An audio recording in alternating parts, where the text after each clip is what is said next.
Hi hello ವಿದ್ಯಾರ್ಥಿಗಳೇ, ಕರ್ನಾಟಕದ ಎಲ್ಲ ಸ್ಪರ್ಧಾ ಮಿತ್ರರೇ, ನಿಮಗೆಲ್ಲ ಇನ್ಸ್ಪೈರ್ ನವೋದಯ ಅಕಾಡೆಮಿಗೆ ಸ್ವಾಗತ. ಇವತ್ತು ನಾವು ಭಾರತದ ಅತ್ಯುನ್ನತ ನಾಗರಿಕ ಪ್ರಶಸ್ತಿಯಾದ ಭಾರತ ರತ್ನ ಪ್ರಶಸ್ತಿಯ ಕುರಿತು ಮಾಹಿತಿಯನ್ನು ನೋಡೋಣ. 1954ರಿಂದ 2024ರವರೆಗೆ ಈ ಒಂದು ಪ್ರಶಸ್ತಿಯನ್ನು ಪಡೆದಂಥ ಮಹನೀಯರು ಯಾರ್ಯಾರು ಅನ್ನೋದನ್ನು ಈ ಒಂದು ವಿಡಿಯೋದಲ್ಲಿ ಅವರ ಬಗ್ಗೆ ಸಂಕ್ಷಿಪ್ತ ಮಾಹಿತಿಯನ್ನು ತಿಳಿಸುತ್ತಾ ಸಾಗ್ತಾ ಇದ್ದೇನೆ. ಹಾಗಾದರೆ ಈ ಒಂದು ಪ್ರಶಸ್ತಿಯ ಬಗ್ಗೆ ಮುಂಬರುವ ಎಲ್ಲ ಸ್ಪರ್ಧಾತ್ಮಕ ಪರೀಕ್ಷೆಗಳಿಗೆ ಅತ್ಯಂತ ಉತ್ತಮವಾದ ಒಂದು ಪ್ರಶ್ನೆಗಳು ಈ ಒಂದು ಪ್ರಶಸ್ತಿ ಬಗ್ಗೆ ನಿಮಗೆ ಬರುತ್ತೆ. ಸೊ ಹಾಗಾದರೆ ಈ ಪ್ರಶಸ್ತಿ ಬಗ್ಗೆ ಕುರಿತು ಮಾಹಿತಿಯನ್ನು ನಾವು ನೋಡ್ತಾ ಹೋದಾಗ, ಈ ಪ್ರಶಸ್ತಿಯನ್ನು 1954ರಲ್ಲಿ ಸ್ಥಾಪನೆ ಮಾಡ್ತಾರೆ. 1954ರಲ್ಲಿ ಇದು ಭಾರತದ ಅತ್ಯುನ್ನತ ನಾಗರಿಕ ಪ್ರಶಸ್ತಿಯಾಗಿರುತ್ತದೆ. ಭಾರತದ ಅತ್ಯುನ್ನತ ನಾಗರಿಕ ಪ್ರಶಸ್ತಿ ಯಾವುದು ಅಂತ ಕೇಳ್ತಾರೆ, ಅದು ಭಾರತ ರತ್ನ. ಹಾಗಾದರೆ ಈ ಭಾರತ ರತ್ನ ಪ್ರಶಸ್ತಿಯನ್ನು ಯಾರು ಸ್ಥಾಪನೆ ಮಾಡಿದರು, ಯಾರ ಕಾಲದಿಂದ ಇದು ಸ್ಟಾರ್ಟ್ ಆಯಿತು ಅಂತ ನೋಡೋದಾದರೆ, ಇದನ್ನು ಅಂದಿನ ಪ್ರಧಾನಿ ಅಂದಿನ ರಾಷ್ಟ್ರಪತಿಗಳಾದಂಥ ಡಾಕ್ಟರ್ ರಾಜೇಂದ್ರ ಪ್ರಸಾದ್ ಅವರು ಇದನ್ನು ಸ್ಥಾಪನೆ ಮಾಡ್ತಾರೆ. ಹಾಗೆ ಇದನ್ನು ಭಾರತ ಸರ್ಕಾರ ನೀಡ್ತದ. ಪ್ರತಿ ಏನಪ್ಪ ಅಂತಂದರೆ ಘೋಷಣೆ ಆದಾಗ ಇದನ್ನು ಭಾರತದ ಸರ್ಕಾರ ಅಂದರೆ ಕೇಂದ್ರ ಸರ್ಕಾರದಲ್ಲಿ ಯಾವ್ದು ಆಡಳಿತ ಇರುತ್ತೆ ಆ ಸರ್ಕಾರ ಏನಪ್ಪ ಅಂತಂದರೆ ಈ ಪ್ರಶಸ್ತಿಯನ್ನು ನೀಡ್ತದ. ಹಾಗಾದರೆ ಈ ಪ್ರಶಸ್ತಿಯನ್ನು ನೀಡುವ ದಿನ ಯಾವುದು ಅಂತಂದರೆ ಜನವರಿ 26ರಂದು ಈ ಪ್ರಶಸ್ತಿಯನ್ನು ನೀಡ್ತಾರೆ. ಈ ಪ್ರಶಸ್ತಿಯನ್ನು ಯಾರು ಶಿಫಾರಸು ಮಾಡ್ತಾರೆ ಅಂದರೆ, ಈ ಪ್ರಶಸ್ತಿಯನ್ನು ಶಿಫಾರಸು ಮಾಡೋರು ಅಂದರೆ ನಾಮ ನಿರ್ದೇಶನ ಮಾಡೋರು ಯಾರಪ್ಪ ಅಂತಂದರೆ ಅವರು ಯಾರಾಗಿರ್ತಾರೆ, ಪ್ರಧಾನಮಂತ್ರಿಗಳಾಗಿರ್ತಾರೆ. ಹಾಗಾದರೆ ನೆಕ್ಸ್ಟ್ ನಾವು ನೋಡ್ಕೊತ ಹೋಗೋದಾದರೆ, ಈ ಪ್ರಶಸ್ತಿಯನ್ನು ಯಾರು ಕೊಡ್ತಾರೆ, ಪ್ರಧಾನಮಂತ್ರಿಯವರು ಯಾರಿಗೆ ಕೊಡಬೇಕಂತ ಹೇಳಿದರೆ ಇದನ್ನು ಯಾರು ಪ್ರದಾನ ಮಾಡ್ತಾರೆ ಅಂತಂದರೆ, ಈ ಪ್ರಶಸ್ತಿಯನ್ನು ಯಾರು ಕೊಡ್ತಾರೆ ಅಂತಂದರೆ ರಾಷ್ಟ್ರಪತಿಗಳು ಕೊಡ್ತಾರೆ. ಓಕೆ, ರಾಷ್ಟ್ರಪತಿಗಳು ಕೊಡ್ತಾರೆ. ಹಂಗಾರೆ ಈ ಪ್ರಶಸ್ತಿಯನ್ನು ಯಾವ ಒಂದು ಕ್ಷೇತ್ರಕ್ಕೆ ಕೊಡ್ತಾರೆ ಅಂತ ನೋಡೋದಾದರೆ, ಒಂದು ಕಲೆ ಆಗಿರ್ಬೋದು, ಮತ್ತು ಸಾಹಿತ್ಯ, ವಿಜ್ಞಾನ ಮತ್ತು ಸಮಾಜ ಸೇವೆ, ಹಾಗೆ ಕ್ರೀಡಾ ಕ್ಷೇತ್ರದಲ್ಲಿ ಸಾಧನೆಗೈದಂಥ ವ್ಯಕ್ತಿಗಳಿಗೆ ಏನಪ್ಪ ಅಂತಂದರೆ ಈ ಪ್ರಶಸ್ತಿಯನ್ನು ನೀಡ್ತಾರೆ. ಓಕೆ, ಈಗ ಮೊದಲು ಕಲೆ, ಸಾಹಿತ್ಯ ಮತ್ತು ವಿಜ್ಞಾನ ಮತ್ತು ಸಮಾಜ ಸೇವೆ ಅಷ್ಟಿತ್ತು. ಆನಂತರ ಏನಪ್ಪ ಅಂದರೆ ಕ್ರೀಡಾ ವಿಭಾಗಕ್ಕೆ ಕೊಡಲಿಕ್ಕೆ ಸ್ಟಾರ್ಟ್ ಮಾಡಿದರು. ಯಾವಾಗಿಂದ ಅಂತಂದರೆ 2014ರಲ್ಲಿ ಕ್ರೀಡಾ ವಿಭಾಗಕ್ಕೆ ನೀಡ್ತಾ ಬಂದರು. ಕ್ರೀಡಾ ವಿಭಾಗದಿಂದ ಸಚಿನ್ ತೆಂಡೂಲ್ಕರ್ ಅವ್ರಿಗೆ ನೀಡಿದ್ದಾರೆ. ಓಕೆ, ಇನ್ನು ನೆಕ್ಸ್ಟ್ ನಾವು ನೋಡೋದಾದರೆ, ಈ ಪ್ರಶಸ್ತಿಗೆ ಯಾವುದೇ ರೀತಿ ಮೊತ್ತ ಇರುವುದಿಲ್ಲ. ಈ ಪ್ರಶಸ್ತಿಗೆ ಯಾವುದೇ ರೀತಿ ಮೊತ್ತ ಇರುವುದಿಲ್ಲ. ಈ ಭಾರತ ರತ್ನ ಪ್ರಶಸ್ತಿ ಇದು ಒಂದು ಪೀಪಲ್ ಎಲೆ ಆಕಾರದಲ್ಲಿ ಇದೆ. ಪೀಪಲ್ ಎಲೆ ಆಕಾರದಲ್ಲಿ ಭಾರತ ರತ್ನ ಪ್ರಶಸ್ತಿಯನ್ನು ನೀಡ್ತಾರೆ. ಇಲ್ಲಿ ಭಾರತ ರತ್ನ ಅಂತೇಳಿ ಏನು ಬರೆದಿದ್ದಾರೆ ನೀವು ನೋಡ್ತಾ ಇದ್ದಾರಲ್ಲ, ಇಲ್ಲಿ ಭಾರತ ರತ್ನ ಅಂತ ಏನು ಬರೆದಿದ್ದಾರ ಅದು ದೇವನಾಗರಿ ಲಿಪಿಯಲ್ಲಿ ಇದೆ. ಎಲ್ಲಿ? ದೇವನಾಗರಿ ಲಿಪಿಯಲ್ಲಿದೆ. ಹಾಗಾದರೆ ಈ ಭಾರತ ರತ್ನ ಪದಕವನ್ನು ಎಲ್ಲಿ ತಯಾರಿಸ್ತಾರೆ ಅಂತ ನೋಡೋದಾದರೆ, ಕೋಲ್ಕತ್ತಾದಲ್ಲಿ ಅಲಿಪುರ್ ಅಂತಿದೆ. ಆ ಅಲಿಪುರದಲ್ಲಿ ಈ ಭಾರತ ರತ್ನ ಪ್ರಶಸ್ತಿಯ ಒಂದು ಏನು ಮೆಡಲ್ಸ್ ಏನಿದಾವಲ್ಲ ಇವನ್ನ ಅಲ್ಲಿ ರೆಡಿ ಆಗ್ತವೆ. ಹಾಗಾದರೆ ಇನ್ನೊಂದು ಕ್ವಶನ್ ಕೇಳಿದ್ದಾರೆ, ಏನಪ್ಪ ಅಂತಂದರೆ, ಈ ಭಾರತ ರತ್ನ ಏನು ಮೆಡಲ್ ಏನಿದೆ ಅಲ್ಲ, ಈ ರತ್ನ ಪ್ರಶಸ್ತಿಯನ್ನು ಯಾವ ಒಂದು ಟ್ಯಾಗ್ ಅಂದರೆ ಯಾವ ಒಂದು ಬಣ್ಣದ ಟ್ಯಾಗ್ ಮೂಲಕ ನೀಡ್ತಾರೆ ಅಂತ ಹೇಳಿದ್ರೆ ಅದು ಯಾವುದಪ್ಪ ಅಂತ ಬಿಳಿ ಇರಬೇಕು. ಅದು ಬಿಳಿ ಟ್ಯಾಗದ ಮೂಲಕ ಅದನ್ನು ನೀಡ್ತಾರೆ. ಹಾಗಾದರೆ ಈ ಒಂದು ಪ್ರಶಸ್ತಿಯನ್ನು ಕಂಟಿನ್ಯೂ ಕೊಡ್ತಾ ಇದ್ದಾರೆ, ಏನು ರದ್ದಾಗಿದೆಯೋ? ಇದು ಒಂದು ಸಲ ಏನಾಗಿದೆ ಅಂದರೆ ರದ್ದಾಗಿದೆ. ಯಾರಾಗಿದ್ದರು ಅವಾಗಿನ ಪ್ರಧಾನಿ ಅಂತಂದರೆ ಮೊರಾರ್ಜಿ ದೇಸಾಯಿ ಅವರು ಪ್ರಧಾನಮಂತ್ರಿ ಆದಾಗ 1977ರಲ್ಲಿ ಆಗಿನ ಪ್ರಧಾನಿ ಯಾರಾಗಿದ್ದರು ಅಂತ ಮೊರಾರ್ಜಿ ದೇಸಾಯಿ ಅವರು ಈ ಪ್ರಶಸ್ತಿಯನ್ನು ರದ್ದು ಮಾಡ್ತಾರೆ. ಹಾಗಾದರೆ ಅವರು ರದ್ದು ಮಾಡಿದ ನಂತರ ಆಮೇಲೆ 3 ವರ್ಷ ಆದ ನಂತರ ಏನಪ್ಪ ಅಂತಂದರೆ ಇಂದಿರಾ ಗಾಂಧಿಯವರು ಈ ಪ್ರಶಸ್ತಿಯನ್ನು ಪುನಃ ಪ್ರಾರಂಭಿಸ್ತಾರೆ. ಯಾವಾಗ ಅಂತಂದರೆ 1980ರಲ್ಲಿ. ಸೊ 1980ರಿಂದ ಮತ್ತೆ ಇದನ್ನು ಏನು ಮಾಡ್ತಾರೆ ಅಂತಂದರೆ ಕೊಡಲಿಕ್ಕೆ ಸ್ಟಾರ್ಟ್ ಮಾಡ್ತಾರೆ. ಇಲ್ಲಿವರೆಗೆ ನಾವು ಒಟ್ಟು ಅಂದರೆ 2024ರವರೆಗೆ ಒಟ್ಟು 53 ಮಹನೀಯರಿಗೆ ಈ ಪ್ರಶಸ್ತಿ ಲಭಿಸಿದೆ. ಹಾಗಾದರೆ ಮೊದಲಿಗೆ ಯಾರಿಗೆ ನೀಡಿದರು ಅಂತ ನೋಡೋದಾದರೆ 1954ರಲ್ಲಿ ಈ 3 ಮಹನೀಯರಿಗೆ ಪ್ರಶಸ್ತಿ ಲಭಿಸಿದೆ. ಅವರಲ್ಲಿ ಯಾರಪ್ಪ ಅಂತಂದರೆ ರಾಜಗೋಪಾಲಾಚಾರ್ಯವರು. ಇವರು ಸ್ವತಂತ್ರ ಭಾರತದ ಕೊನೆಯ ಗವರ್ನರ್ ಜನರಲ್ ಆಗಿ ಕಾರ್ಯನಿರ್ವಹಿಸಿದವರು. ಹಾಗೆ ಇವ್ರನ್ನ ರಾಜಾಜಿ ಅಂತೇಳಿ ಕರೀತಾರೆ. ಇನ್ನೊಬ್ಬರು ಯಾರಪ್ಪ ಅಂತಂದರೆ ಸರ್ವಪಲ್ಲಿ ರಾಧಾಕೃಷ್ಣರು. ಸರ್ವಪಲ್ಲಿ ರಾಧಾಕೃಷ್ಣರು ಶಿಕ್ಷಣ ತಜ್ಞರು. ಇವರ ಒಂದು ಜನ್ಮದಿನವನ್ನು ಏನಪ್ಪ ಅಂತ ಶಿಕ್ಷಕರ ದಿನಾಚರಣೆಯಾಗಿ ಆಚರಿಸ್ತಾರೆ. ಯಾವಾಗದು ಸೆಪ್ಟೆಂಬರ್ 5ನೇ ತಾರೀಕು ಶಿಕ್ಷಕರ ದಿನಾಚರಣೆಯಾಗಿ ಆಚರಿಸ್ತಾರೆ. ಇವ್ರಿಗೂ ಕೂಡ 1954ರಲ್ಲಿ ಈ ಪ್ರಶಸ್ತಿಯನ್ನು ಮೊಟ್ಟ ಮೊದಲಿಗೆ ಮಾರಿಗೆ ನೀಡಿದ್ದಾರೆ. ಅದೇ ರೀತಿ ಸಿ ವಿ ರಾಮನ್ ಅವರು ನಿಮಗೆಲ್ಲ ಗೊತ್ತಿದೆ, ಇವರು ಪ್ರಸಿದ್ಧ ಭೌತಶಾಸ್ತ್ರದ ವಿಜ್ಞಾನಿಗಳು. ಇವರು ರಾಮನ್ ಪ್ರಭಾವ ಅಂದರೆ ರಾಮನ್ ಎಫೆಕ್ಟ್ ಅನ್ನೋ ಒಂದು ಇದ್ರ ಮೇಲೆ ಕಾರ್ಯನಿರ್ವಹಿಸಿ ಅಲ್ಲಿ ಏನಪ್ಪ ಅಂದ್ರೆ 1930ರಲ್ಲಿ ಇವ್ರಿಗೆ ಏನಪ್ಪ ಅಂತಂದರೆ ನೊಬೆಲ್ ಪ್ರಶಸ್ತಿ ಕೂಡ ಲಭಿಸಿದೆ. ಸೊ ಇವರು ಈ ಮೂರು ಮಹನೀಯರು ಈ ಪ್ರಶಸ್ತಿಯನ್ನು ಮೊದಲಿಗೆ ಪಡೆದುಕೊಂಡವರು.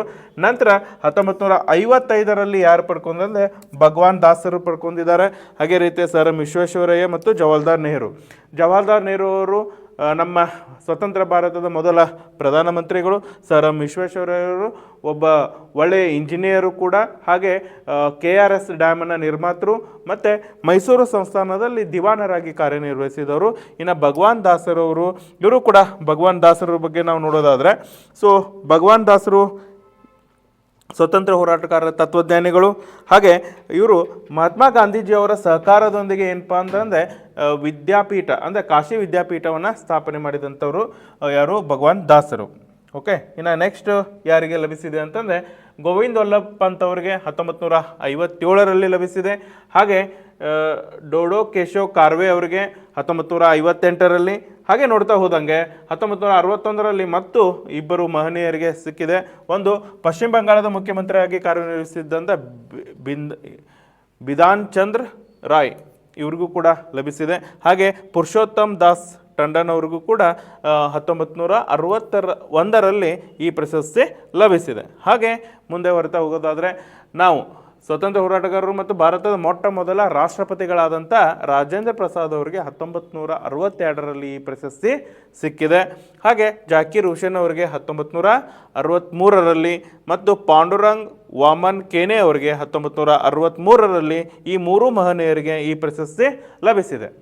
ಹಾಗೆ ಮುಂದೆ ಬರ್ತಾ ಹೋದಂಗೆ ಲಾಲ್ ಬಹದ್ದೂರ್ ಶಾಸ್ತ್ರಿ ಅವರು ಕೂಡ ಈ ಪ್ರಶಸ್ತಿಗೆ ಭಾಜನರಾದವರು. ಲಾಲ್ ಬಹದ್ದೂರ್ ಶಾಸ್ತ್ರಿ ಅವರದ್ದು ಒಂದು ಜೈ ಜವಾನ್ ಜೈ ಕಿಸಾನ್ ಘೋಷಣೆ ವಾಕ್ಯ ನಿಮಗೆ ಗೊತ್ತಿದೆ. ಸೊ ಹಾಗೆ ಇಂದಿರಾ ಗಾಂಧಿ ಅವರು ಕೂಡ 1971ರಲ್ಲಿ ಈ ಪ್ರಶಸ್ತಿಗೆ ಭಾಜನರಾಗಿದ್ದಾರೆ. ಮೊಟ್ಟ ಮೊದಲ ಮಹಿಳಾ ಪ್ರಧಾನಮಂತ್ರಿಗಳು ಮತ್ತು ಈ ಪ್ರಶಸ್ತಿ ಪಡೆದಂಥ ಮೊಟ್ಟ ಮೊದಲ ಮಹಿಳೆ ಯಾರೂಪ ಅಂತಂದರೆ ಇಂದಿರಾ ಗಾಂಧಿ. ಹಾಗೆ 1975ರಲ್ಲಿ ವಿ ಗಿರಿ ಅವರಿಗೆ ಈ ಪ್ರಶಸ್ತಿಯನ್ನು ನೀಡಿದ್ದಾರೆ. ಇವರು 4ನೇ ರಾಷ್ಟ್ರಪತಿಗಳಾಗಿ ಕಾರ್ಯನಿರ್ವಹಿಸಿದವರು ವಿ ಗಿರಿ ಅವರು. ಹಾಗೆ ಕಾಮರಾಜ್ ಅವರಿಗೂ ಕೂಡ 1975ರಲ್ಲಿ ಈ ಪ್ರಶಸ್ತಿ ಸಿಕ್ಕಿದೆ. ಇವರು ಕೂಡ ತಮಿಳುನಾಡಿನ ಒಬ್ಬರು ಮುಖ್ಯಮಂತ್ರಿಗಳಾಗಿ ಕಾರ್ಯನಿರ್ವಹಿಸಿದ್ದಾರೆ. ಹಾಗೆ ನೆಕ್ಸ್ಟ್ ನಾವು ನೋಡೋದಾದರೆ ಮದರ್ ತೆರೇಸಾ ಅವರಿಗೆ 1980ರಲ್ಲಿ ಈ ಪ್ರಶಸ್ತಿ ಸಿಕ್ಕಿದೆ. ಮದರ್ ತೆರೇಸಾ ಅವರಿಗೆ ಈ ಪ್ರಶಸ್ತಿ ಜೊತೆಗೆ 1979ರಲ್ಲಿ ನೊಬೆಲ್ ಶಾಂತಿ ಪ್ರಶಸ್ತಿಯನ್ನು ಕೂಡ ಲಭಿಸಿದೆ. ಮಿಷನರಿ ಆಫ್ ಚಾರಿಟೇಬಲ್ ಸಂಸ್ಥಾಪಕಿಯಾದಂಥ ಮದರ್ ತೆರೇಸಾ ಅವರಿಗೆ ನೊಬೆಲ್ ಪ್ರಶಸ್ತಿನೂ ಕೂಡ ಲಭಿಸಿದೆ. ಅದ್ರ ಜೊತೆಗೆ 1980ರಲ್ಲಿ ಯಾವುದು ನಮ್ಮ ಭಾರತದ ಅತ್ಯುನ್ನತ ನಾಗರಿಕ ಪ್ರಶಸ್ತಿಯಾದ ಭಾರತ ರತ್ನ ಕೂಡ ಲಭಿಸಿದೆ. ಇನ್ನು ವಿನೋಬಾ ಭಾವೆ ಅವರಿಗೆ ಕೂಡ 1983ರಲ್ಲಿ ಈ ಒಂದು ಪ್ರಶಸ್ತಿ ಇದು ಲಭಿಸಿದೆ. ಇನ್ನು ಖಾನ್ ಅಬ್ದುಲ್ ಗಫರ್ ಖಾನ್ ಅವರು 1987ರಲ್ಲಿ ಈ ಪ್ರಶಸ್ತಿಯನ್ನು ಪಡೆದಿದ್ದಾರೆ. ಹಾಗೆ MG ರಾಮಚಂದ್ರ ಅವರು 1987ರಲ್ಲಿ ಈ ಪ್ರಶಸ್ತಿಯನ್ನು ಪಡೆದುಕೊಂಡವರು. ಇವರು ತಮಿಳುನಾಡಿನ ಮಾಜಿ ಮುಖ್ಯಮಂತ್ರಿಗಳು ಕೂಡ ಮತ್ತು ನಟರಾಗಿ ಕಾರ್ಯನಿರ್ವಹಿಸಿದವರು. ಹಾಗೆ ಇನ್ನು BR ಅಂಬೇಡ್ಕರ್ ಅವರು ಸಂವಿಧಾನ ಶಿಲ್ಪಿಯಾದಂಥ BR ಅಂಬೇಡ್ಕರ್ ಅವರಿಗೆ 1990ರಲ್ಲಿ ಭಾರತ ರತ್ನ ಪ್ರಶಸ್ತಿಯನ್ನು ಕೊಟ್ಟು ಗೌರವಿಸಲಾಗಿದೆ. ಹಾಗೆ ವಿದೇಶಿಗರು ಮೊಟ್ಟ ಮೊದಲ ಬಾರಿಗೆ ಭಾರತ ರತ್ನ ಪಡೆದಂಥ ವಿದೇಶಿಗರು ಯಾರೂಪ ಅಂತಂದರೆ ನೆಲ್ಸನ್ ಮಂಡೇಲಾ ಅವರು. ಇವರು ದಕ್ಷಿಣ ಆಫ್ರಿಕಾದಲ್ಲಿ ವಿರೋಧ ಪಕ್ಷಗಳು ಮತ್ತು ಅಲ್ಲಿನ ರಾಷ್ಟ್ರಪತಿಗಳಾಗಿ ಕಾರ್ಯನಿರ್ವಹಿಸಿದವರು ಯಾರಪ್ಪ ಅಂದರೆ ನೆಲ್ಸನ್ ಮಂಡೇಲಾ ಅವರು 1990ರಲ್ಲಿ ಪ್ರಪ್ರಥಮ ಬಾರಿಗೆ ವಿದೇಶಿ ನೆಲದವರಿಗೆ ನೀಡಿದಂಥ ಈ ಪ್ರಶಸ್ತಿ ಯಾರಿಗೆ ಲಭಿಸಿದೆ ಅಂತಂದರೆ ನೆಲ್ಸನ್ ಮಂಡೇಲಾ ಅವರಿಗೆ. ಹಾಗೆ ರಾಜೀವ್ ಗಾಂಧಿ ಅವರು 1991ರಲ್ಲಿ ರಾಜೀವ್ ಗಾಂಧಿ ಅವರಿಗೆ ಈ ಪ್ರಶಸ್ತಿ ನೀಡಿದೆ. ಇವರು ನಮ್ಮ ಭಾರತದ 9ನೇ ಪ್ರಧಾನಮಂತ್ರಿಗಳಾಗಿ ಕಾರ್ಯನಿರ್ವಹಿಸಿದರು. ಇನ್ನು ಸರ್ದಾರ್ ವಲ್ಲಭಭಾಯಿ ಪಟೇಲ್ 1991ರಲ್ಲಿ ಸ್ವತಂತ್ರ ಹೋರಾಟಗಾರರು ಮತ್ತು ಭಾರತದ ಮೊಟ್ಟ ಮೊದಲ ಉಪ ಪ್ರಧಾನಿಯಾಗಿ ಕಾರ್ಯನಿರ್ವಹಿಸಿದವರು. ಇವರ ಏನಪ್ಪ ಅಂದರೆ ಏಕತಾ ದಿನವಾಗಿ ಆಚರಿಸ್ತಾರೆ. ಇವತ್ತು ಕೂಡ ಏಕತಾ ದಿನವಾಗಿ ಅಂದರೆ ಯಾವಾಗ ಅಕ್ಟೋಬರ್ 31 ಏಕತಾ ದಿನವನ್ನಾಗಿ ಆಚರಿಸ್ತಾರೆ. ಯಾರ ಹೆಸರಲ್ಲೇ ಅದು? ಸರ್ದಾರ್ ವಲ್ಲಭಭಾಯಿ ಪಟೇಲ್ ಅವರ ಹೆಸರಲ್ಲೇ. ಓಕೆ, ಸೊ ಇನ್ನು ನೆಕ್ಸ್ಟ್ ನೋಡೋದಾದರೆ ಮೊರಾರ್ಜಿ ದೇಸಾಯಿ ಅವರು 1991ರಲ್ಲಿ ಮೊರಾರ್ಜಿ ದೇಸಾಯಿ ಅವರಿಗೆ ಭಾರತ ರತ್ನ ಪ್ರಶಸ್ತಿಯನ್ನು ನೀಡಿದ್ದಾರೆ. ಇವರು 6ನೇ ಏನಪ್ಪ ಅಂದ್ರೆ ಪ್ರಧಾನಮಂತ್ರಿಯಾಗಿ ಕಾರ್ಯನಿರ್ವಹಿಸಿದವರು. ನೋಡ್ರಿ, ಮೊರಾರ್ಜಿ ದೇಸಾಯಿ ಅವರು 1977ರಲ್ಲಿ ಈ ಪ್ರಶಸ್ತಿಯನ್ನು ರದ್ದು ಮಾಡಿದ್ರು. ಹೌದಾ? ಸೊ ಹಿಂದಿನ ಒಂದು ಈಗ ಆಗಲೇ ಹೇಳಿದ್ದೆ ನಾನು ನಿಮಗೆ, ರದ್ದು ಮಾಡಿದರು 1977ರಲ್ಲಿ ಮೊರಾರ್ಜಿ ದೇಸಾಯಿ ಅವರು ಒಂದು ಪ್ರಧಾನಮಂತ್ರಿಗಳಾದಾಗ. ನೆಕ್ಸ್ಟ್ ಅದನ್ನು ಯಾರು ಪ್ರಾರಂಭಿಸಿದರು? ಇಂದಿರಾ ಗಾಂಧಿ ಅವರು ಪ್ರಾರಂಭಿಸ್ತಾರೆ. ಸೊ ಇವರಿಗೆ ಮೊರಾರ್ಜಿ ದೇಸಾಯಿ ಅವರಿಗೆ 1991ರಲ್ಲಿ ಈ ಪ್ರಶಸ್ತಿಯನ್ನು ನೀಡ್ತಾರೆ. ಇನ್ನು ಅಬ್ದುಲ್ ಕಲಾಂ ಆಜಾದ್ ಅವರಿಗೆ 1992ರಲ್ಲಿ ಈ ಪ್ರಶಸ್ತಿಯನ್ನು ನೀಡ್ತಾರೆ. ಇವರು ಭಾರತದ ಮೊದಲ ಮತ್ತು ಶಿಕ್ಷಣ ಸಚಿವರು ಮತ್ತು ಸ್ವಾತಂತ್ರ್ಯ ಹೋರಾಟಗಾರರು. ನೋಡ್ರಿ, ನಮ್ಮ ಭಾರತದ ಮೊದಲ ಶಿಕ್ಷಣ ಸಚಿವರು ಯಾರಪ್ಪ ಅಂತಂದರೆ ಅಬ್ದುಲ್ ಕಲಾಂ ಆಜಾದ್ ಅವರು ಅಂತ ಹೇಳ್ಬೋದು. ಇನ್ನು JRD ಟಾಟಾ ಅವರಿಗೆ, ಟಾಟಾ ಗ್ರೂಪ್ನ ಸಂಸ್ಥಾಪಕರಾದ ಶ್ರೀಯುತ JRD ಟಾಟಾ ಅವರಿಗೂ ಕೂಡ 1992ರಲ್ಲಿ ಈ ಪ್ರಶಸ್ತಿಯನ್ನು ನೀಡಿದ್ದಾರೆ.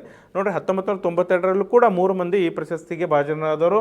ಒಬ್ಬರು ಅಬ್ದುಲ್ ಕಲಾಂ ಆಜಾದ್ ಅವರು, ಇನ್ನೊಬ್ಬರು JRD ಟಾಟಾ ಅವರು, ಹಾಗೆ ಸತ್ಯಜಿತ್ ರೇ ಅವರು ಕೂಡ 1992ರಲ್ಲಿ ಈ ಪ್ರಶಸ್ತಿಯನ್ನು ನೀಡಿದ್ದಾರೆ. ಇನ್ನು ಸತ್ಯಜಿತ್ ರೇ ಅವರು ಇವರೇನಪ್ಪ ಅಂದ್ರೆ ಭಾರತೀಯ ಚಲನಚಿತ್ರ ಖ್ಯಾತಿಯ ನಿರ್ದೇಶಕರು ಇವರು. ಓಕೆ. ಸೊ ಆಮೇಲೆ ನೆಕ್ಸ್ಟ್ ಏನಪ್ಪ ಅಂದ್ರೆ 1997ರಲ್ಲಿ ಗುಜ್ರಿಲಾಲ್ ನಂದಾ ಅವರು ಕೂಡ ಈ ಪ್ರಶಸ್ತಿಯನ್ನು ಪಡೆದಿದ್ದಾರೆ. 2 ಬಾರಿ ಇವರು ಆಂತರಿಕ ಪ್ರಧಾನಿಯಾಗಿ ಕಾರ್ಯನಿರ್ವಹಿಸಿದವರು ಯಾರು? ಗುಜ್ರಿಲಾಲ್ ನಂದಾ. ಇನ್ನು ನೆಕ್ಸ್ಟ್ ನೋಡೋದಾದರೆ 1997ರಲ್ಲಿ 31ನೇ ಪ್ರಶಸ್ತಿ ಪಡೆದಂಥ ಯಾರಪ್ಪ ಅಂದ್ರೆ ಅರುಣ್ ಆಸಿಫ್ ಅಲಿ ಅವರು. ಇವರು ಕೂಡ ಕ್ವಿಟ್ ಇಂಡಿಯಾ ಚಳುವಳಿ ಧ್ವಜಾರೋಹಣ ಮಾಡಿದಂಥ ವ್ಯಕ್ತಿ ಅರುಣಾ ಆಸಿಫ್ ಅಲಿ ಅವರು. ಓಕೆ. ಅದ್ರ ಜೊತೆಗೆ APJ ಅಬ್ದುಲ್ ಕಲಾಂ ಇವರು ಕೂಡ ಒಬ್ಬರು ವಿಜ್ಞಾನಿ, ಕ್ಷಿಪಣಿ ತಜ್ಞರು ಮತ್ತು ಭಾರತದ 11ನೇ ರಾಷ್ಟ್ರಪತಿಗಳಾಗಿ ಕಾರ್ಯನಿರ್ವಹಿಸಿದವರು ಯಾರಪ್ಪ ಅಂದರೆ APJ ಅಬ್ದುಲ್ ಕಲಾಂ ಅವರು.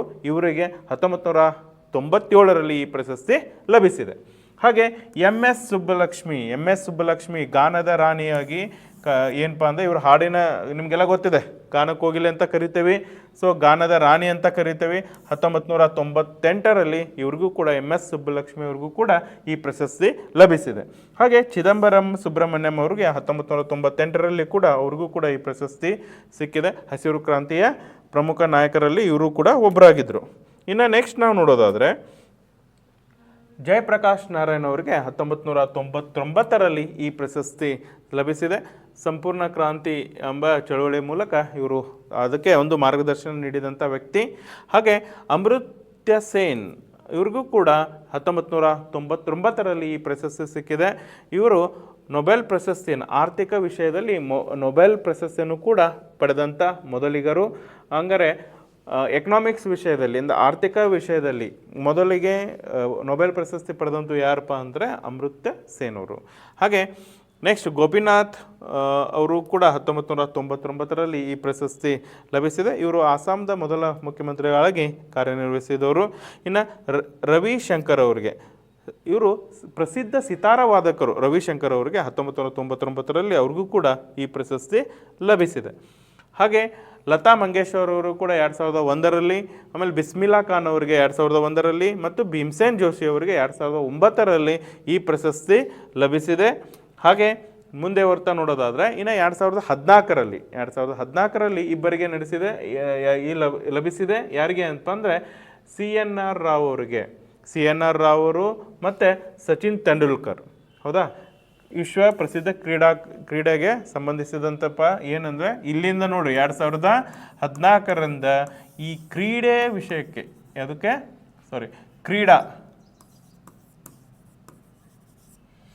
ಕ್ರೀಡಾ ವಿಷಯಕ್ಕೆ ಸಂಬಂಧಪಟ್ಟಂಗೆ ಏನಪ್ಪ ಅಂತಂದರೆ ಈ ಒಂದು ಪ್ರಶಸ್ತಿಯನ್ನು ನೀಡಲಿಕ್ಕೆ ಸ್ಟಾರ್ಟ್ ಮಾಡ್ತಾರೆ. ಇನ್ನು ಮದನ್ ಮೋಹನ್ ಮಾಲ್ವಿಯಾ ಅವರಿಗೆ 2015ರಲ್ಲಿ ಇವರಿಗೆ ಪ್ರಶಸ್ತಿ ಲಭಿಸಿದೆ. ಹಾಗೆ ಅಟಲ್ ಬಿಹಾರಿ ವಾಜಪೇಯಿ 2015ರಲ್ಲಿ 2014ರಲ್ಲಿ ಇಬ್ಬರಿಗೆ ಕೊಟ್ಟಿದ್ದಾರೆ, 15ರಲ್ಲೂ ಕೂಡ ಇಬ್ಬರಿಗೆ ಕೊಟ್ಟಿದ್ದಾರೆ. ಸೊ ನೆಕ್ಸ್ಟ್ ಹೋಗೋದಾದರೆ ಇನ್ನು 2019ರಲ್ಲಿ ಈ ಪ್ರಶಸ್ತಿಯನ್ನು ಒಟ್ಟು 3 ಜನಕ್ಕೆ ನೀಡಿದ್ದಾರೆ. ಒಬ್ಬರು ಅಂತ ಪ್ರಣಬ್ ಮುಖರ್ಜಿ ಅವರು, ನಿಮಗೆ ಗೊತ್ತಿದೆ, ಇವರು ಮಾಜಿ ರಾಷ್ಟ್ರಪತಿಗಳಾಗಿ ಕಾರ್ಯನಿರ್ವಹಿಸಿದವರು. ಇನ್ನು ನಾನಾಜಿ ದೇಶ್ಮುಖ್ ಅವರು ಸಮಾಜ ಕಾರ್ಯಕರ್ತರು ಮತ್ತು RSSನ ಸದಸ್ಯರಾದಂಥ ನಾನಾಜಿ ದೇಶ್ಮುಖ್ ಅವರು ಕೂಡ ಈ ಪ್ರಶಸ್ತಿ 2019ರಲ್ಲಿ ದೊರೆತಿದೆ. ಆ್ಯಂಡ್ ಭೂಪೇನ್ ಹಜಾರಿಕಾ ಇವರು ಕೂಡ ಆಸಾಮ್ದ ಪ್ರಸಿದ್ಧ ಗಾಯಕರಾಗಿದ್ದರು, ಇವ್ರಿಗೂ ಕೂಡ ಈ ಪ್ರಶಸ್ತಿ ಲಭಿಸಿದೆ 2019ರಲ್ಲಿ. ಹಾಗೆ ಇನ್ನು 2024 ಇಂಪಾರ್ಟೆಂಟ್ ಅಂದರೆ 2025ರಿಂದ ಇನ್ನೂ ಈ ಘೋಷಣೆ ಮಾಡಿಲ್ಲ. 2024ರಲ್ಲಿ ಘೋಷಣೆ ಮಾಡಿದಂಥ ಈ ಪ್ರಶಸ್ತಿ ಯಾರಿಗೆ ಅಂತ ಕರ್ಪೂರಿ ಠಾಕೂರ್ ಅವ್ರಿಗೆ. ಇವ್ರಿಗೆ ಕರ್ಪೂರಿ ಠಾಕೂರ್ ಬಿಹಾರದ ಮಾಜಿ ಮುಖ್ಯಮಂತ್ರಿಗಳಾಗಿದ್ದರು ಮತ್ತು ರಾಜ್ಯ ಸರ್ಕಾರದ ಉದ್ಯೋಗಗಳಲ್ಲಿ ಮೀಸಲಾತಿಯನ್ನು ಜಾರಿಗೆ ತರುವಲ್ಲಿ ಪ್ರಮುಖ ಪಾತ್ರವನ್ನು ವಹಿಸಿದರು. ಇನ್ನು LK ಅಡ್ವಾಣಿ ಅವರು, ಇವರು ಕೂಡ ಮಾಜಿ ಪ್ರಧಾನಿಗಳಾಗಿ ಕಾರ್ಯನಿರ್ವಹಿಸಿದರು. ಅದರ ಜೊತೆಗೆ ರಾಮ ಜನ್ಮಭೂಮಿಯ ಹೋರಾಟಗಾರರು, ಚಳುವಳಿಯ ಮುಂಚೂಣಿಯ ಹೋರಾಟಗಾರರು ಯಾರಪ್ಪ ಅಂದರೆ LK ಅಡ್ವಾಣಿ ಅವರು. ಇನ್ನು PV ನರಸಿಂಹರಾವ್ ಅವರಿಗೂ ಕೂಡ ಈ ಪ್ರಶಸ್ತಿ ದೊರೆತಿದೆ. ಅವರು ಭಾರತದ 9ನೇ ರಾಷ್ಟ್ರಪತಿಗಳಾಗಿ, ಪ್ರಧಾನಮಂತ್ರಿಗಳಾಗಿ ಕಾರ್ಯನಿರ್ವಹಿಸಿದರು. ಇನ್ನು ಚರಣ್ ಸಿಂಗ್ ಅವರು ಕೂಡ ಭಾರತದ 5ನೇ ಪ್ರಧಾನಮಂತ್ರಿಗಳಾಗಿ ಕಾರ್ಯನಿರ್ವಹಿಸಿದವರು. ಇನ್ನು MS ಸ್ವಾಮಿನಾಥ್ ಅವರು ಕೂಡ ಹಸಿರು ಕ್ರಾಂತಿಯ ಪಿತಾಮಹರೆಂದು ಕರೆಸಿಕೊಳ್ಳುವ MS ಸ್ವಾಮಿನಾಥ್ ಅವ್ರಿಗೂ ಕೂಡ ಈ 53ನೇ ಪ್ರಶಸ್ತಿ ದೊರೆತಿದೆ.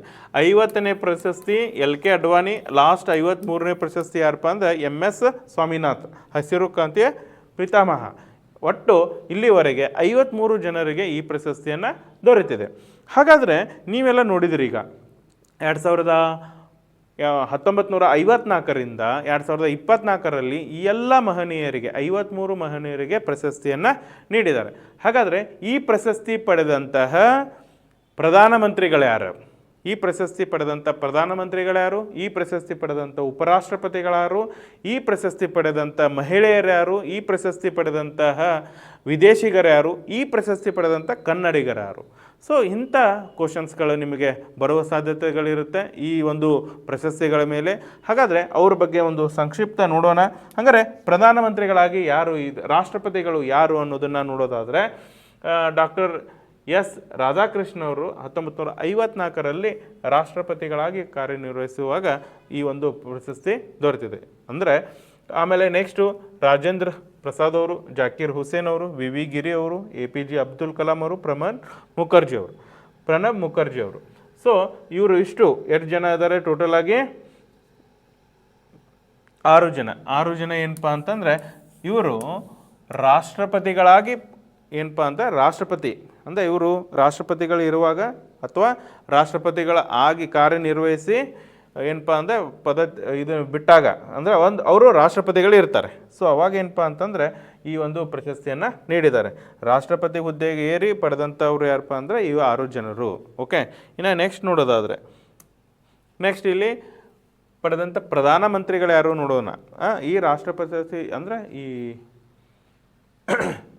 ಭಾರತ ರತ್ನ ಪ್ರಶಸ್ತಿ ಪಡೆದಂಥ ಪ್ರಧಾನಮಂತ್ರಿಗಳು ಯಾರು ಅಂದರೆ ಕ್ವಶನ್ಸ್ ಏನು ಕೇಳ್ತಾನಂತಂದರೆ ನಿಮಗೆ 1971ರಲ್ಲಿ ಈ ಪ್ರಶಸ್ತಿ ಪಡೆದಂಥ ಭಾರತದ ಮೊದಲ ಮಹಿಳಾ ಪ್ರಧಾನಿ ಅಥವಾ ಮಹಿಳಾ ಪ್ರಧಾನಿ ಯಾರು ಅಂತ ಕೇಳ್ತಾರೆ. ಅವಾಗ ಇಂದಿರಾ ಗಾಂಧಿ ಅಂತಾರೆ.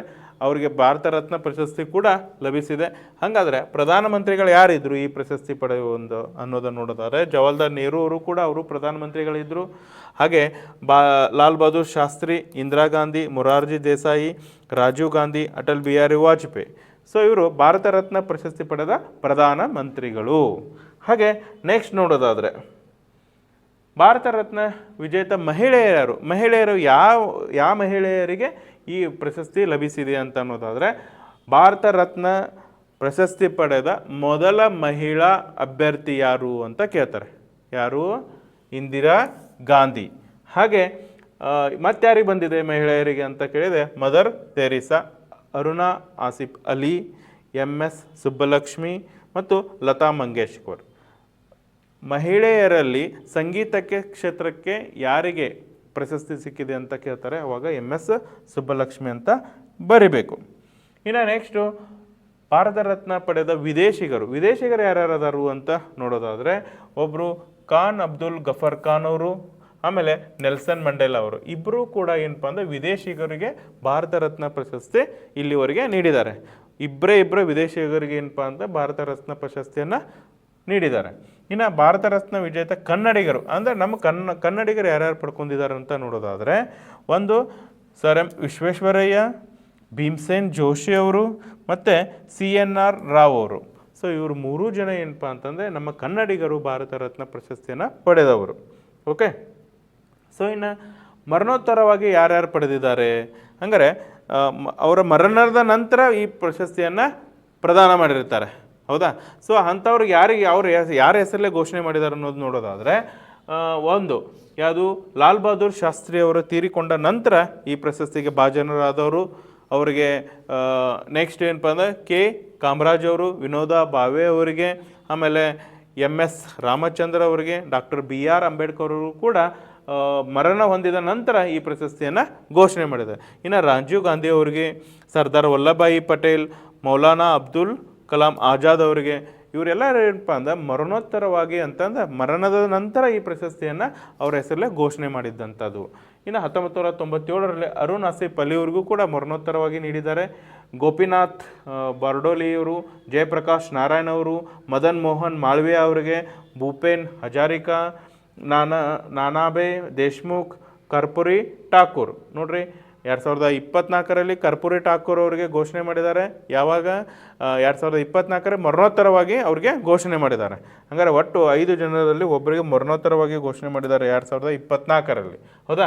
ಇನ್ನು ಸುಭಾಷ್ ಚಂದ್ರ ಬೋಸ್ ಅವರಿಗೆ 1991ರಲ್ಲಿ ಏನು ಮಾಡಿದ್ದಾರೆ ಅಂದರೆ ಮರಣೋತ್ತರವಾಗಿ ಭಾರತ ರತ್ನ ಘೋಷಣೆ ಮಾಡಿದ್ರು, ಅದನ್ನು ಹಿಂಪಡೆಯಲಾಗಿದೆ. ನೋಡಿ, ಮೊದಲಿಗೆ ಏನಪ್ಪ ಅಂದ್ರೆ ಘೋಷಣೆ ಮಾಡಿ ಹಿಂಪಡೆದದ್ದು ಯಾರಿಗೆ ಅಂತಂದರೆ ಸುಭಾಷ್ ಚಂದ್ರ ಬೋಸ್ ಅವರಿಗೆ 1991ರಲ್ಲಿ. ಇನ್ನು ಪ್ರಥಮವಾಗಿ 1966ರಲ್ಲಿ ಲಾಲ್ ಬಹದ್ದೂರ್ ಶಾಸ್ತ್ರಿ ಅವರಿಗೆ ಮರಣೋತ್ತರವಾಗಿ ಏನಪ್ಪ ಅಂದ್ರೆ ಈ ಪ್ರಶಸ್ತಿಯನ್ನು ಘೋಷಣೆ ಮಾಡಿರ್ತಾರೆ. ಭಾರತ ರತ್ನ ಪಡೆದ ಅತ್ಯಂತ ಕಿರಿಯ ವ್ಯಕ್ತಿ ಯಾರಪ್ಪ ಅಂದರೆ ಸಚಿನ್ ತೆಂಡೂಲ್ಕರ್. ಸಚಿನ್ ತೆಂಡೂಲ್ಕರ್ ಯಾವ ವಿಭಾಗಕ್ಕೆ ಅಂದರೆ ಕ್ರೀಡಾ ವಿಭಾಗಕ್ಕೆ ಅವ್ರಿಗೆ ಪ್ರಶಸ್ತಿಯನ್ನು ನೀಡಿದ್ದಾರೆ 2014ರಲ್ಲಿ. ಮತ್ತು ಕ್ರೀಡಾ ವಿಭಾಗಕ್ಕೆ ಸ್ಟಾರ್ಟ್ ಮಾಡಿದ್ದು ಎಲ್ಲಿಂದ? ಈ ಸಚಿನ್ ತೆಂಡೂಲ್ಕರ್ ಅವರಿಂದ ಸ್ಟಾರ್ಟ್ ಮಾಡಿದ್ದು. ಇನ್ನು 2014ರಲ್ಲಿ ಭಾರತ ರತ್ನ ಪಡೆದ ಯಾರ್ಯಾರು ಅಂತಂದ್ರೆ CN ರಾವ್ ಮತ್ತು ಸಚಿನ್ ತೆಂಡೂಲ್ಕರ್. ಯಾಕಿನ್ನು ರಿಪೀಟ್ ಮಾಡ್ತಾ ಇದ್ದೇನೆ ಅಂತಂದರೆ ಇತ್ತೀಚೆಗೆ ಅದು ನಿಮಗೆ ಕ್ವಶನ್ಸ್ ಬರುವಂಥ ಸಾಧ್ಯತೆ ಇರುತ್ತೆ. 2014ರಲ್ಲಿ ಯಾರು? CN ರಾವ್ ಮತ್ತು ಸಚಿನ್ ತೆಂಡೂಲ್ಕರ್ ಅವರಿಗೆ ಈ ಪ್ರಶಸ್ತಿಯನ್ನು ನೀಡಿದ್ದಾರೆ. ಇನ್ನು 2015ರಲ್ಲಿ ಯಾರಿಗೆ ಅಂತಂದರೆ ಮದನ್ ಮೋಹನ್ ಮಾಳ್ವಿಯಾ ಅವರಿಗೆ ಮತ್ತು ಅಟಲ್ ಬಿಹಾರಿ ವಾಜಪೇಯಿ, ಈ ಇಬ್ಬರು ಏನಪ್ಪ ಅಂದರೆ ಈ ಪ್ರಶಸ್ತಿಯನ್ನು ಪಡೆದಿದ್ದಾರೆ. ಇನ್ನು 2019ರಲ್ಲಿ ಯಾರಪ್ಪ ಅಂದರೆ ಪ್ರಣಬ್ ಮುಖರ್ಜಿ ಅವರು, ಭೂಪೇನ್ ಹಜಾರಿಕಾ ಮತ್ತು ನಾನಾಜಿ ದೇಶ್ಮುಖ್, 3 ಜನ. ನೋಡ್ರಿ, 2014ರಲ್ಲಿ ಇಬ್ಬರಿಗೆ, 2015ರಲ್ಲಿ ಇಬ್ಬರಿಗೆ, 2019ರಲ್ಲಿ 3 ಜನಕ್ಕೆ, 2024ರಲ್ಲಿ 4 ಜನಕ್ಕೆ ಈ ಪ್ರಶಸ್ತಿ ಸಿಕ್ಕಿದೆ. 5 ಜನಕ್ಕೆ, ಸಾರಿ. ಕರ್ಪೂರಿ ಠಾಕೂರ್ ಅವರಿಗೆ, ಲಾಲ್ ಕೃಷ್ಣ ಅಡ್ವಾಣಿ ಅವರಿಗೆ, PV ನರಸಿಂಹರಾವ್ ಅವರಿಗೆ, ಚರಣ್ ಸಿಂಗ್ ಅವರಿಗೆ ಮತ್ತು MS ಸ್ವಾಮಿನಾಥ್ ಅವರಿಗೆ. ಹೌದಾ? ಸೊ ಇದಿಷ್ಟು ಏನಪ್ಪ ಅಂದರೆ ಭಾರತ ರತ್ನದ ಕುರಿತಾಗಿ ಮಾಹಿತಿಯನ್ನು ನಾನು ನಿಮ್ಮ ಮುಂದೆ ಇಡ್ತಾ ಇದ್ದೇನೆ. ಮತ್ತು ನಮ್ಮ ಕರ್ನಾಟಕದ ಅತ್ಯುನ್ನತ ಪ್ರಶಸ್ತಿಯಾದಂಥ ಕರ್ನಾಟಕ ರತ್ನದ ಬಗ್ಗೆ ಮುಂದಿನ ಒಂದು ವಿಡಿಯೋದಲ್ಲಿ ನಾನು ನಿಮಗೆ ಆ ಒಂದು ಪ್ರಶಸ್ತಿ ಬಗ್ಗೆ ಯಾವೆಲ್ಲ ಕ್ವಶನ್ಸ್ ಬರ್ತವೆ, ಆ ಪ್ರಶಸ್ತಿಯನ್ನು ಯಾರ್ಯಾರು ಪಡೆದುಕೊಂಡಿದ್ದಾರೆ ಅನ್ನೋದ್ರ ಬಗ್ಗೆ ಮುಂದಿನ ಒಂದು ವಿಡಿಯೋದಲ್ಲಿ ನಾನು ಹೇಳ್ತಾ ಇದ್ದೇನೆ. ಅಲ್ಲಿವರೆಗೆ ನಮ್ಮ ಇನ್ಸ್ಪೈರ್ ನವೋದಯ ಅಕಾಡೆಮಿ ಒಂದು ಯೂಟ್ಯೂಬ್ ಚಾನಲನ್ನು ಲೈಕ್ ಮಾಡಿ, ಶೇರ್ ಮಾಡಿ ಮತ್ತು ಸಬ್ಸ್ಕ್ರೈಬ್ ಮಾಡೋದನ್ನು ಮರಿಬೇಡ್ರಿ. ನೀವು ಸಬ್ಸ್ಕ್ರೈಬ್ ಮಾಡೋದ್ರಿಂದ ಇಂಥ ಒಳ್ಳೆ ವಿಡಿಯೋಗಳು ನಿಮಗೆ ಏನಪ್ಪ ಅಂದರೆ ನೋಟಿಫಿಕೇಷನ್ ಆಗುತ್ತೆ. ಆ ನೋಟಿಫಿಕೇಷನ್ ಬಂದ ಮೇಲೆ ನೀವು ಈ ಒಂದು ವಿಡಿಯೋವನ್ನು ಈಸಿಯಾಗಿ ನೋಡ್ಕೋಬೋದು. Okay, thank you.